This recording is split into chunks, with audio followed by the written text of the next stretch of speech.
When Ken and I got married 3 years ago, we built our dream home together. It was the most significant purchase I've ever made, and we were both determined to cherish it as a symbol of our new life together. Our home was everything we had hoped for: the fresh scent of new construction, Ken's warm smile as he showed me around, and the spacious living room bathed in morning sunlight streaming through large windows. We had always dreamed of creating a space where we could truly relax and enjoy each other's company. I was particularly involved in the design details, from the built-in kitchen to the placement of the windows. On sunny Sunday afternoons, the light through the windows was just perfect, and Ken and I would unwind and take naps in that lovely glow. Brewing coffee in the kitchen filled the house with its comforting aroma, marking my moments of pure happiness. But achieving these blissful moments came at a cost. It took a lot of hard work to afford the mortgage, and I took pride in our ability to manage it. Ken shared that pride, of course. However, just a month after we moved in, I received an unexpected call from my mother-in-law, Pam, who lived separately from us. "You and Ken have finished building your home, right?"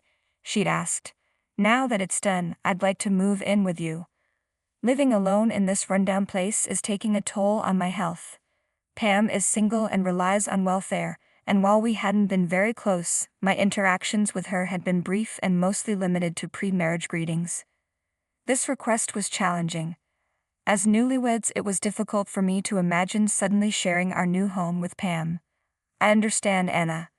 I know how challenging it would be for you to have my mother living with us, so I'll speak to her and let her know that we can't accommodate her request. Thank you for understanding." Fortunately, Ken has always been considerate of my feelings and truly understands me. He firmly turned down Pam's request to move in with us. However, 2 years later, when Ken and I had our first baby, Pam saw another opportunity and brought up the idea once more. "Isn't it tough to manage the baby and housework on your own?" she'd asked. "If I moved in with you, I would definitely help with both. It's a great opportunity for me, so please consider letting me live with you. Taking care of a newborn and managing household chores is indeed demanding, and I would appreciate any help we could get. Plus, since I plan to return to work eventually, having additional support would be beneficial." "What do you think?" I asked Ken. "It might be helpful to have someone assist us." Ken agreed that having extra help could be a good idea, provided that Pam followed through on her promise. When I finally agreed to let Pam move in, I made it clear that her help with the baby and housework was a condition. Pam was thrilled and took her responsibilities seriously. She managed the baby and the chores diligently, offering to handle tasks like laundry and looking after the baby while I was out. "Okay, I'll take care of the laundry and fold the clothes," she said. "Thank you," I replied. "And while you're out for groceries, I'll look after the baby," she continued. "Oh, who's a good boy? You are," Pam cooed to the baby. Her support was a relief, and I was grateful for her help.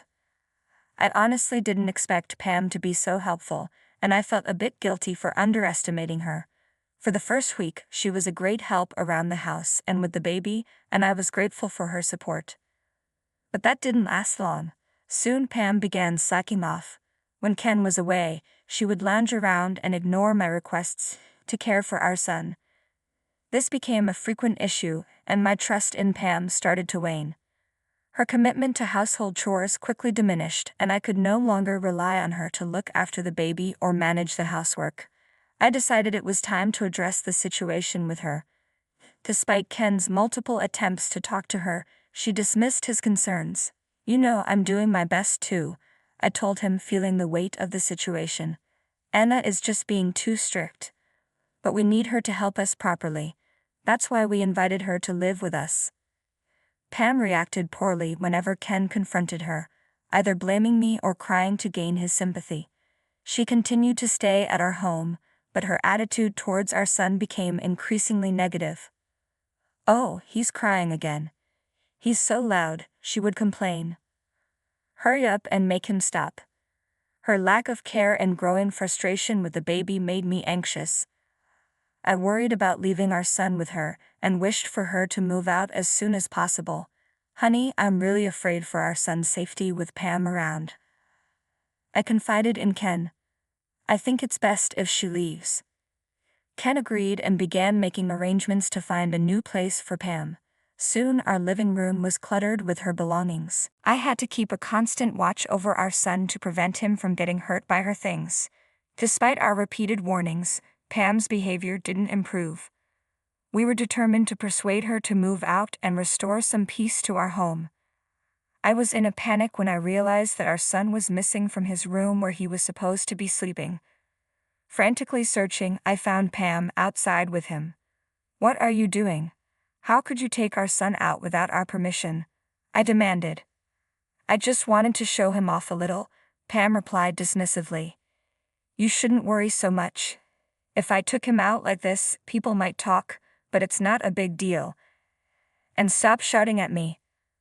I was stunned that Pam had taken our son without informing me and seemed completely unapologetic. Instead, she became defensive.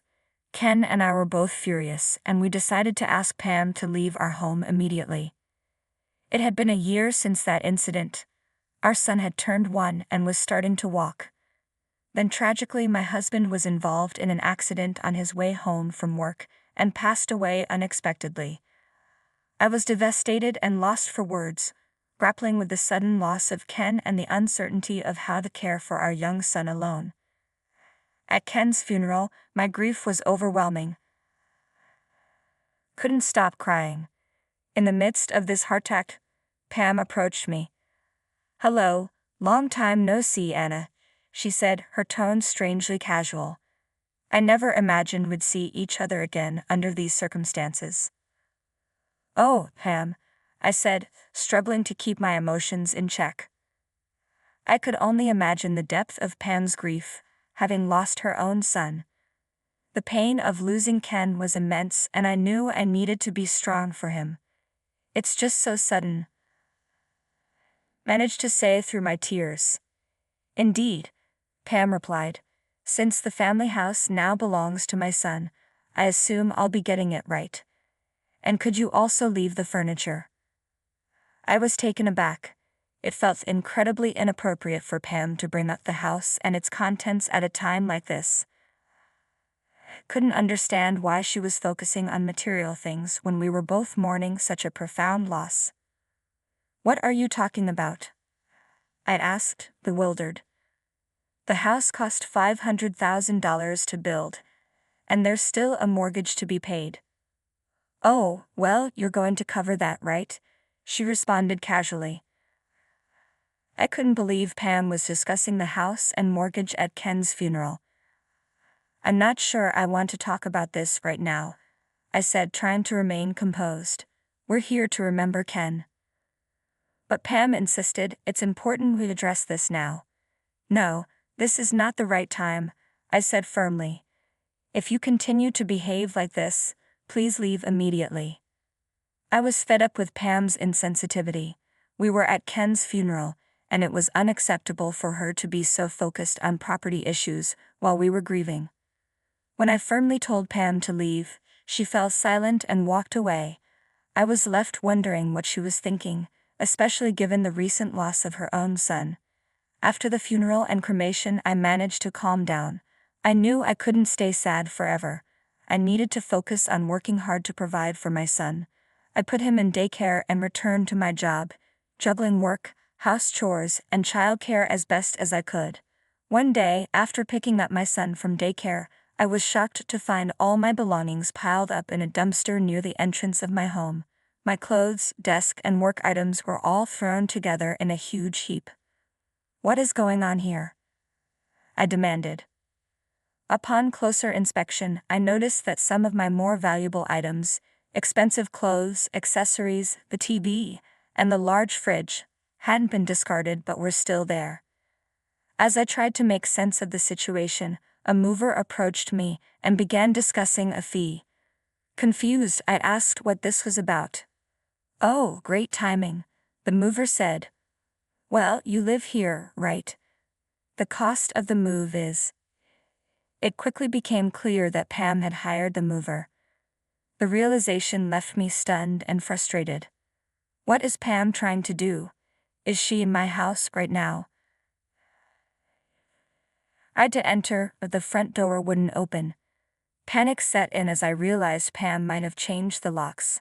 Had she somehow gotten hold of my house key while I was preoccupied with Ken's funeral? Immediately called Pam. "What is the meaning of this, Pam? How dare you come into my house without permission and throw out my belongings without asking me first? There's nothing wrong with taking my son's things. You're no longer part of the family, so get out." "What are you talking about? Ken is gone, but you have no right to act this way. Get out before I report you for trespassing." Pam abruptly hung up the phone. I was infuriated by her selfishness and knew I had to find a way to reclaim my house. With my son crying and unable to stay outside forever, I decided it was best to go to a hotel or my parents' house for the time being. I asked the movers to store my belongings temporarily and left. A week later, I received a phone call from Pam, who sounded distressed. "Hey, the police are here and it looks like they're trying to make me leave the house. Please do something about it." I couldn't believe she had the audacity to call me for help after evicting me. Pam's selfishness was overwhelming. "I'm sorry, but I'm not your family anymore," I replied. "We've gone through a post-mortem divorce settlement. I can't assist you." Pam's behavior was appalling, and I was determined to sort things out and get my house back. "What do you mean by post-mortem divorce?" Pam asked, puzzled. "It's a legal procedure to sever ties with the relatives of my deceased husband," I explained. "Since I'm still legally Ken's spouse, I inherit the house. I've cut ties with you, so you have no right to live here or expect any support from me." "What? You know I have nothing, and yet you're kicking me out?" Pam protested. "Yes, I am," I replied firmly. "Since we're no longer family, I have no obligation to you." Pam sounded outraged. "But I took care of the baby. How can you be so ungrateful and cold?" It was clear that Pam didn't understand, or didn't want to acknowledge, how wrong her actions were. Her anger only confirmed my decision. "If that's how you feel," I said, "you can stay if you want, but you'll need to pay the mortgage in one lump sum." "What? You want me to pay the mortgage in full?" Pam was incredulous. "You don't need to pay the mortgage that's already been covered up to now. You're only responsible for the remaining amount. But be warned, it's a significant sum." Pam was taken aback. How could I possibly pay for a house that's only been built for 3 years in one installment? "Well, if you can't manage it, then the house is mine and you, as someone who is no longer part of the family, will be reported for breaking and entering." I ended the call, feeling resolved. I knew I didn't need to explain to Pam that the mortgage was covered by insurance after Ken's passing. A few days later, when I finally managed to get back into the house, I found it in disarray. Furniture was damaged and my clothes were in a mess. I took photos and documented everything, noting the costs and the circumstances under which Pam had evicted me. Even though filing a claim might not result in a payout, having this evidence could be useful if Pam caused further trouble. Later, Pam contacted me, demanding a $1,000 fine for trespassing. Of course, I had no intention of paying her.